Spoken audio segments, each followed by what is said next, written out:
at gabay ng magulang ang kailangan. Maaaring may masiselang tema, lengguwahe, karahasan, sexual, horror o droga na hindi angkop sa mga bata. Dumating na nga ang pinakahihintay nating lahat. Ito nga ay ang tuluyang pagbabalik ni Amihan sa Encantadia at pakikipagtulungan sa kanyang mga kapatid upang labanan ang kasamaan. Nang dahil nga sa pagsusumamo na naghihinagpis na si Danaya, ay pinagbigyan ni Cassiopeia si Amihan na muling bumaba sa kanilang mundo. Ngunit ang isang malaking katanungan ay if-tre pa rin nga ba si Amihan o mabibigyan siya ng pagkakataon upang mabuhay na muli sapagkat siya ay nagbigay ng kanyang buhay upang kalabanin noon si Nahagorn.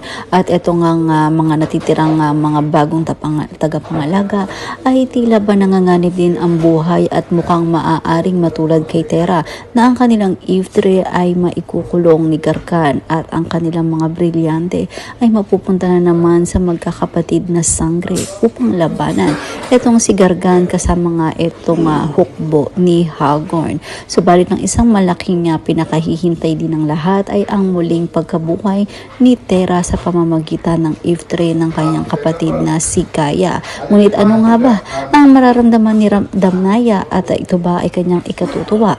Yan ang dapat nating abangan dito nga lang sa Encantadia Sangre.